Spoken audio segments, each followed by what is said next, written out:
Have you ever felt trapped like no matter what you try, your health just doesn't improve? Ever felt like the world is against you and it's just not fair? What if I told you that the key to unlocking your health's full potential isn't in the latest diet fad or magic pill, but right there inside of you? Today, we're exploring a sneaky mindset trap that keeps so many of us stuck in a cycle of frustration and failure. Join me as we explore the path from self pity to victory, from blame to responsibility, and from resentment to loving yourself and your body. This episode could be the turning point you've been waiting for. So grab a comfy seat and let's dive in because this is one conversation you cannot miss. Welcome to Total Health in Midlife, the podcast for women embracing the pivotal transformation from the daily grind to the dawn of a new chapter. I'm Elizabeth, your host and fellow traveler on this journey. As a life and health coach, I am intimately familiar with the changes and challenges we face during this stage. Shifting careers, changing relationships, our new bodies, and redefined goals and needs as we start to look to the future and ask, what do I want? In this podcast, we'll explore physical, mental, and emotional wellness, offering insights and strategies to achieve optimal health through these transformative years. Yes, it's totally possible. Join me in this amazing journey of body, mind, and spirit, where we're not just improving our health, but transforming our entire lives. Hey everyone, welcome to another episode of the Total Health in Midlife podcast. I'm your host, Elizabeth Sherman. And as always, I am so glad that you're here. So today we are tackling a subject that I think we can all connect with in some way, the concept of fault and responsibility. And I'm going to talk about this in the context of our bodies and our health. I used to believe that my body was somehow this special snowflake. I thought that diet and exercise just didn't work for me, as if my body somehow defied science. I know, it sounds crazy saying it out loud, but it was seriously something that I considered, I thought, I believed it. I was caught in this thinking that it wasn't my fault that I had certain genetics or that my parents didn't teach me about good nutrition. And I bet you might also think the same way about something in your health journey. But one day I had this realization that, yeah, those things might not be my fault, but they absolutely are my responsibility. It's my responsibility to take care of my body because, to be honest, no one else is going to do it for me. I came across this article by writer Mark Manson on the responsibility fault fallacy. And it's also in his book, The Art of Not Giving a Fuck. Although he wasn't talking directly about health, something in the message, clicked for me.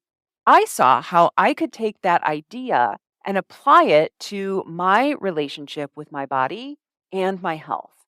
And so that's what I want to share with you today. Now, I feel like I need to warn you. This episode is going to have some tough love, but trust me, it is also filled with love and compassion too. Because as you're going to hear, I've been there. I've had all of these same thoughts, and I know how this whole process feels. So we are going to dig into this topic together and challenge some of our beliefs and find a way to move forward so that you can be successful. First, let's talk about something that many of us fall into, including myself, today. And that is the trap of what's called victim mindset, especially when it comes to our health, our bodies, our weight, and our self-image.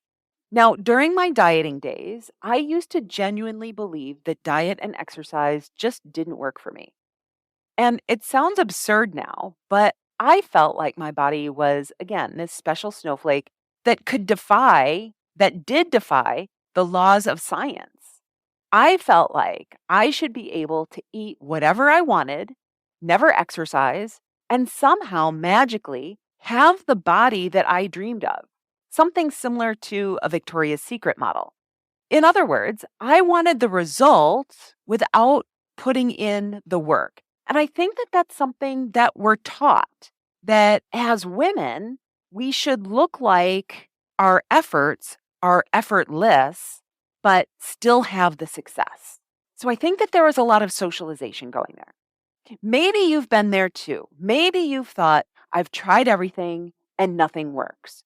Or maybe you're convinced that your body just won't respond the way that others' bodies do. And you know what? I get it because I've been there. It's a comfortable place to be because it absolves us of responsibility.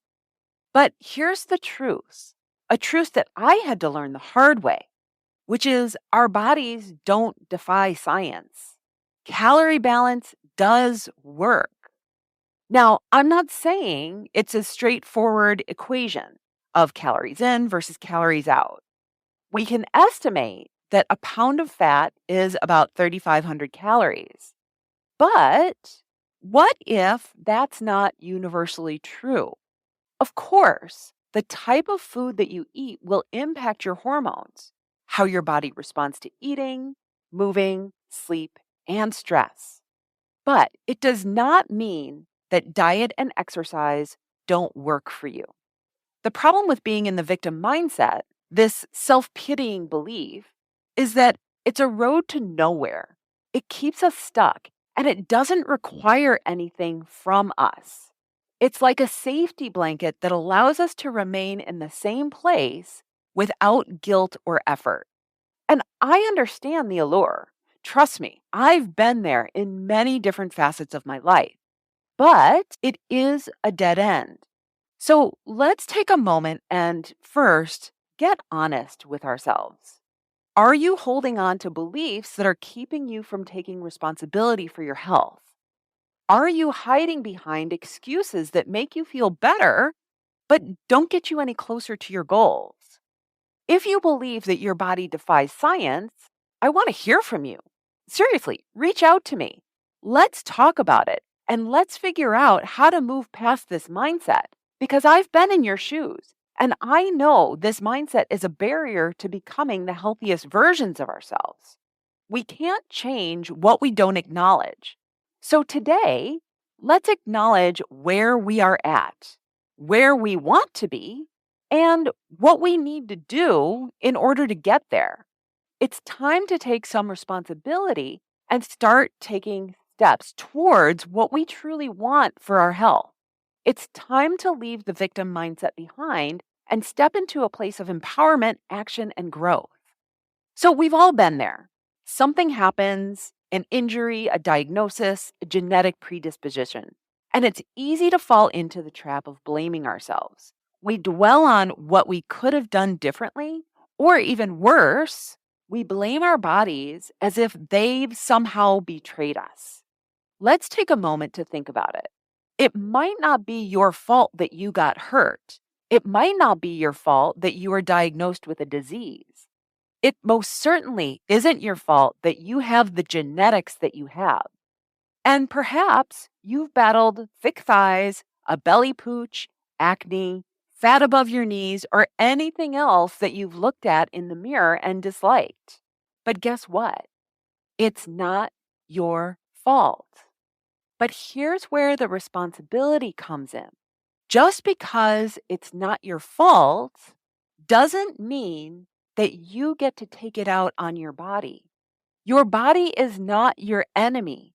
Your body loves you. Your body is doing the best it can, given the circumstances. And when you can truly have compassion for your body, that's when the relationship turns around. Think about it this way. What if that injury or diagnosis was always going to happen? What if it was just part of your life's journey? Instead of beating yourself up about it, think about how you can now take responsibility for moving forward. Now, taking responsibility doesn't mean blaming yourself. It means recognizing what you can control and making the choice to take positive action. It's about empowering yourself to live the healthiest and fullest life possible, regardless of any obstacles. Maybe you have an old sports injury that keeps you from the exercise that you love. Instead of wallowing in frustration and self pity, take responsibility by finding a new way to stay active. Seek professional guidance if you need to. Explore different types of exercises and find what it is that brings you joy. Or perhaps you've received a diagnosis that has shaken your world. It's okay to feel scared, angry, or overwhelmed, but don't let those feelings keep you stuck. Embrace the reality of the situation and then go ask yourself, okay, what can I do now to take care of myself? How can I prepare my body to be in the best possible shape to heal? The truth is, we don't know what the future holds. We don't know what diagnoses or challenges we might face, but we can control how we respond to them. We can choose how to treat our bodies with kindness and respect. We can choose to take proactive steps towards health and well being. And most importantly, we can choose to stop playing the blame game and start playing an active role in our lives. Let's shift our mindset from blame to responsibility. Let's recognize where we might be holding ourselves back and take control of what we can. Let's treat ourselves with compassion and love, and let's be the strong, resilient women that we know that we can be. And your body is on your side. It's time for you to be on your body's side too. One of the biggest challenges in our lives, especially as we age, is facing the unknown. What if something happens to our health? What if we receive a diagnosis that we didn't see coming? These are terrifying thoughts, but instead of living in fear, we can shift our perspective and talk about preparing our bodies for the future. I want to share something very personal with you. My mom's cancer diagnosis and eventual passing was a profound turning point in my life. I saw her death not just as a tragic loss, but as a warning of what could come if I didn't make those changes in my life. But you know what? It wasn't an overnight transition. It took me a lot of time, 15 years to be exact. And I did it in so many different phases. My journey wasn't about reacting to what had happened, but preparing my body for the unknown future. I wanted to be in the best possible shape that I could be to heal myself if I needed to. Now, this new mindset differs hugely from the fatalistic, why even try attitude. We've all been there. It's easy to feel resentful for, quote unquote, having to do healthy habits. Perhaps you found yourself envious of others who seem to have it easier. Phrases like, my friend can eat anything and not gain an ounce. Or my husband can do keto for a week and drop like 10 pounds while I'll gain weight. It's so unfair. Those sentences might sound familiar. So let's take a moment to recognize that this kind of thinking is a huge red flag. It's not about envy or resentment. It's about taking responsibility for you and your health. When we shift from a mindset of resentment to one of preparation, we can become proactive in our health. We are no longer victims of our circumstances, but captains of our destinies. We can stop comparing ourselves to others and start focusing on what we need to do to build a future of health. The real beauty in this approach is that it's empowering. It's not about looking for quick fixes or magic solutions. It's about recognizing that our bodies are unique and what works for someone else may not work for us. And it's my responsibility for finding out the path and sticking to it. We don't have to do this alone. You can reach out to friends, family, or professionals who can support you. Lean into the wisdom of others who've walked this path before you. I know that change is hard, especially when it comes to our health, but remember, my mom's story and the lessons I learned from her journey. Let's not wait for a warning sign to take action. Let's embrace the responsibility for our health and well-being now. Our bodies are so incredible. They're resilient and they're capable of healing themselves. And so be aware that when we can give them love, attention, and the preparation they deserve, they will thank us back by protecting us. We can build a future of health together, one where we're ready to face whatever comes our way with strength and grace. Life can throw us curveballs, and we've often find ourselves grappling with emotions like self-pity or feeling trapped. But what if we could take those emotions and turn them into something powerful? So next, I want to share some actionable tips that you can take to move from a place of feeling stuck to embracing the power that you have over your future. So, step one is awareness of self pity or feeling trapped. Now, this is something that I have been just recently aware of, like what self pity feels like in my body.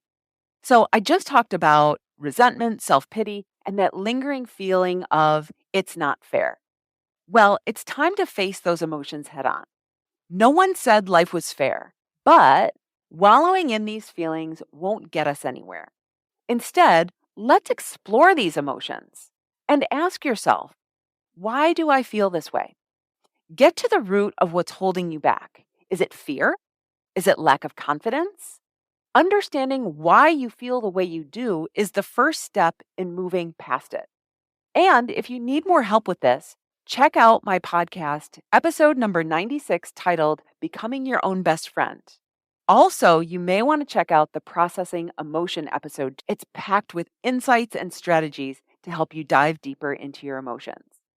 Once we understand what's holding us back, we can then start to identify the areas where we have power. What can you control in your life? Maybe it's the food you eat, the way you exercise, or how you manage stress.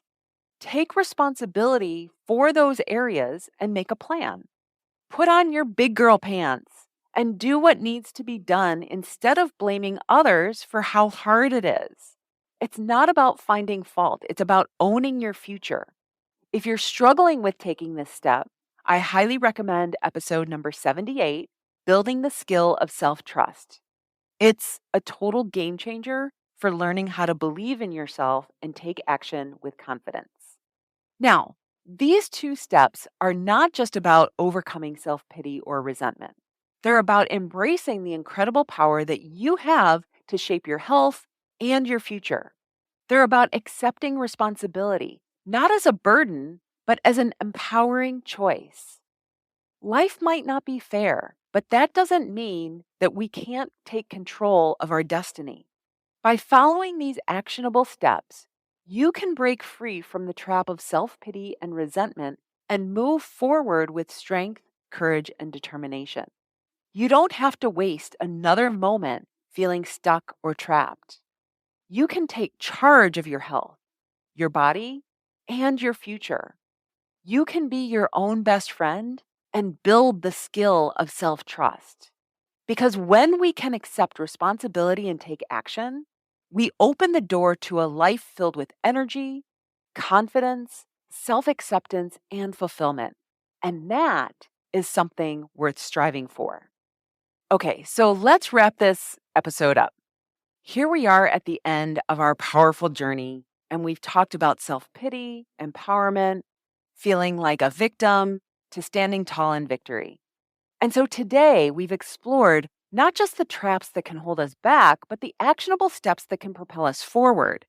We've laid out a path from blame to resentment to acceptance and action, a path that leads to a healthier, happier version of you.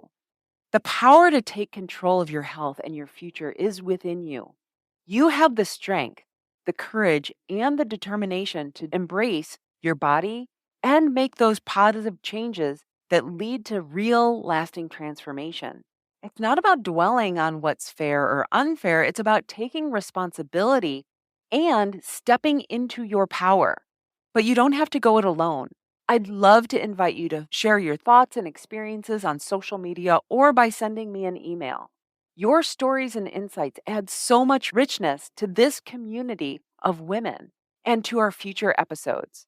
Whether it's a question, a success story, or just saying hello. I am here and I'd love to hear from you. So, what's your next step? Are you ready to take what you've learned today and apply it to your life? Are you ready to leave behind the blame, the resentment, and the self pity and embrace a future filled with hope, health, and happiness? I challenge you to do just that. Take these lessons, apply them to your life, and start building a future where you're not just surviving, but you are thriving. Embrace your health, love your body, and take charge of your future because the path to victory starts with you. It starts with you taking responsibility, with stepping out of the victim role and into making conscious choices to build a life filled with energy, confidence, self acceptance, and fulfillment. Thank you for joining me on this incredible journey today. That's all I have for you. Have an amazing week, everyone, and I will talk to you next time. Bye bye. Thank you for staying with us to the end of this episode. Now, if you're looking to deepen your understanding of the 8 basic habits that healthy people do and want to connect with a community of like-minded women, I want to invite you to join my free Facebook group, 8 Basic Habits That Women in Midlife Do. In this group, we expand on the basic habits that you need to do in order to feel and look your best, offering support and celebrating our health journeys together. It's a space where you can feel understood and encouraged. To join, simply click the link in the show notes. Let's support and inspire each other in our quest for better health. See you in the group.